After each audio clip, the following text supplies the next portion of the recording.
nanti malam kita nggak usah tidur. Terus coba deh, ada gangguan gak kayak malam-malam sebelumnya?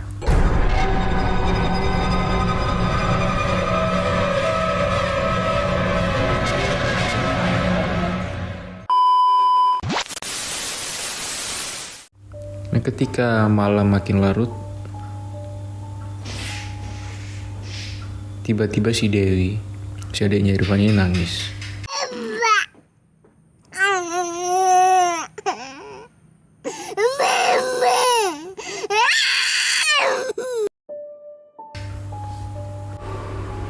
Jadi si Dewi ini nangis, tiba-tiba nangis gitulah. Nah, mamanya kaget dong, bibiku ini kaget. Bibiku kaget ngelihat si Dewi ini nangis. Terus ditanyalah sama bibiku, "Kamu kenapa nangis?"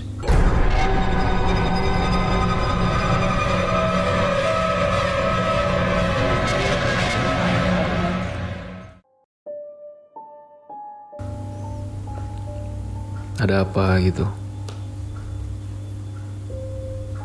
Nah, si Dewi ini nunjuk kaki, maksudnya nunjuk ke kakinya gitu, arah kakinya.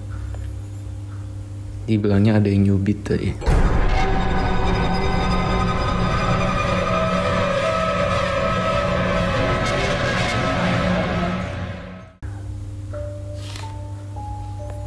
Nyubitnya kenceng, sakit, makanya nangis.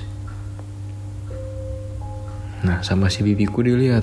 Nah, emang bekas cubitan itu ada di kaki.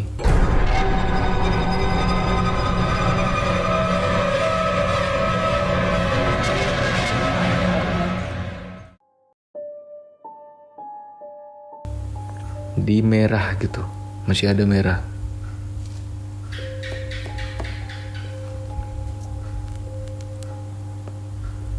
Ya udah, ditenangin sama bibiku, dibilangin gak apa-apa. Mungkin itu gigitan semut atau hewan gitulah. Udah, kamu gak usah nangis. Udah gitu. Ya udah, sama bibiku ditenangin. Nah, ayahnya ngelihat dari luar gitu sambil buka pintu kan.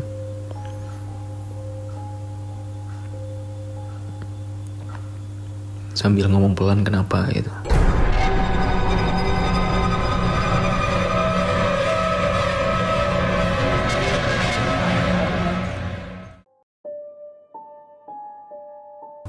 Dia bilangnya gak apa-apa. Nah, terus ketika si Dewi udah tidur, nah mamanya bangun, nyamperin ke suaminya,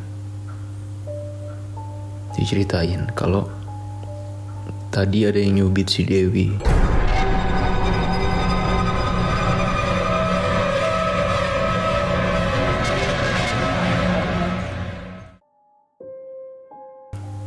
Makanya Dewi nangis.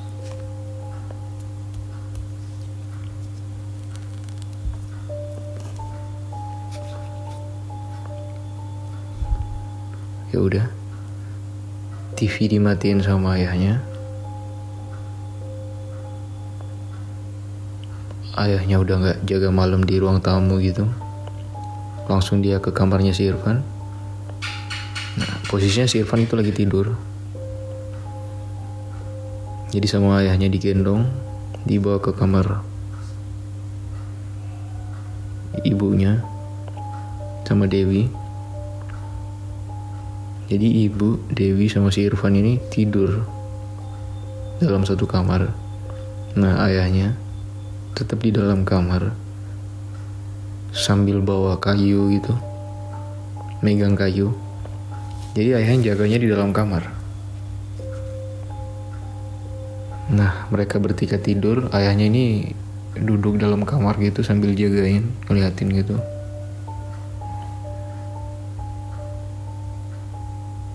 Jadi sambil ngerokok, minum kopi, duduk. Nah, tiba-tiba ada suara ketawa dari samping rumah.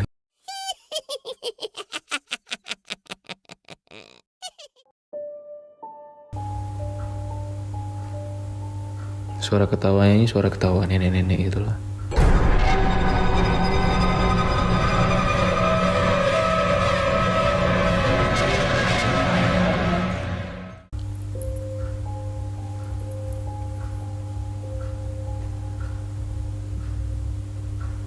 Jadi cukup lama lah muncul suara ketawa nenek-nenek. Refleks langsung ayahnya berdiri.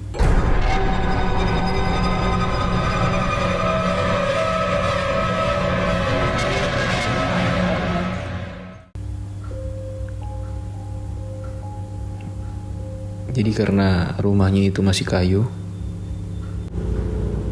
ayahnya pergi ke belakang, dinding kayunya itu dipukul-pukul sama ayahnya.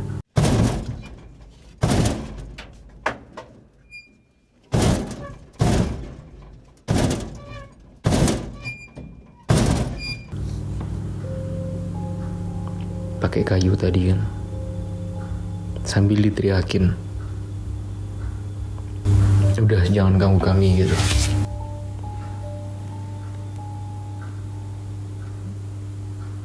Jadi makin ketawa aja gitu.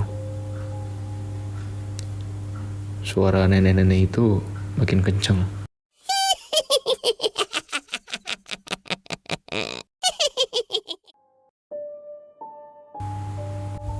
Karena suara nenek-nenek ketawa itu makin kenceng, dindingnya itu makin kuat dipukul sama suaminya bibiku ini.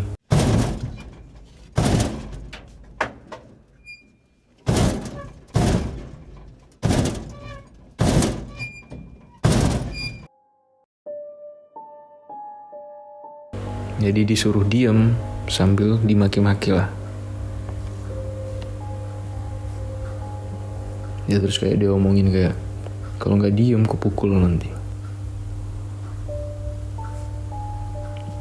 Ya udah, setelah ngomong kayak gitu, suara ketawa itu hilang.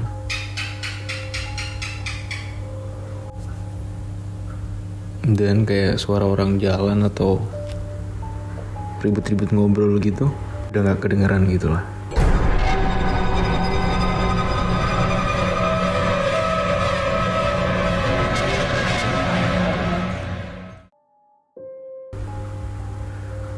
Jadi dia balik ke kamar, duduk sambil jagain keluarganya. Jangan sadar udah azan subuh, udah. Mereka bangun subuhan, terus sampai ke pagi, dan ya mereka kayak ngebahas masalah gangguan-gangguan itu.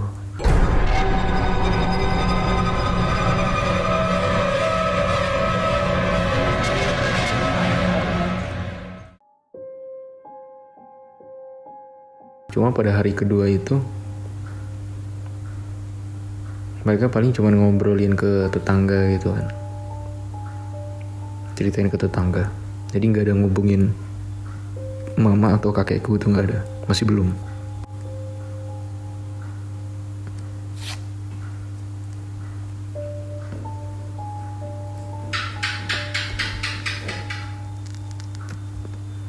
Ya jadi pas masuk ke hari ketiga,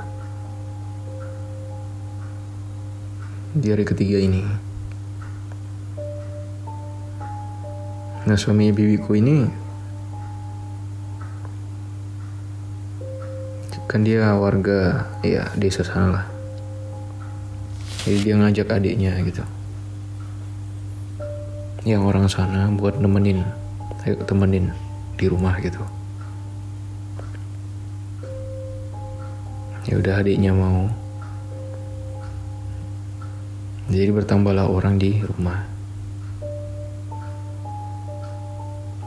Terus dikasih tahu sama suaminya bibiku itu, namanya Om Anto gitu. Terus adiknya si Andi, dibilang nanti malam kita nggak usah tidur, Terus coba deh, ada gangguan gak kayak malam-malam sebelumnya?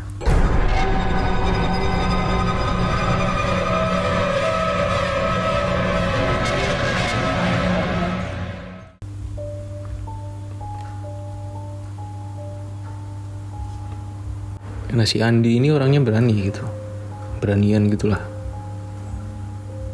Makanya diajak sama kakaknya buat jaga di rumah. Ya udah, malam itu mereka terjaga gitu, nggak tidur.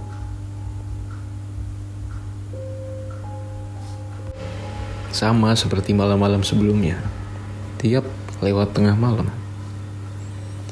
pasti hal-hal kayak gini tuh mulai gitu.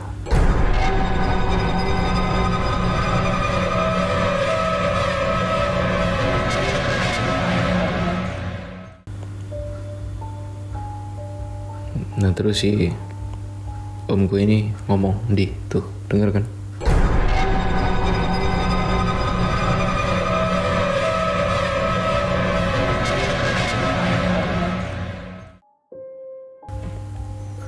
Ada suara orang ngobrol, ada suara orang jalan di samping rumah, ngelilingi rumah lah, berasa kayak gitu.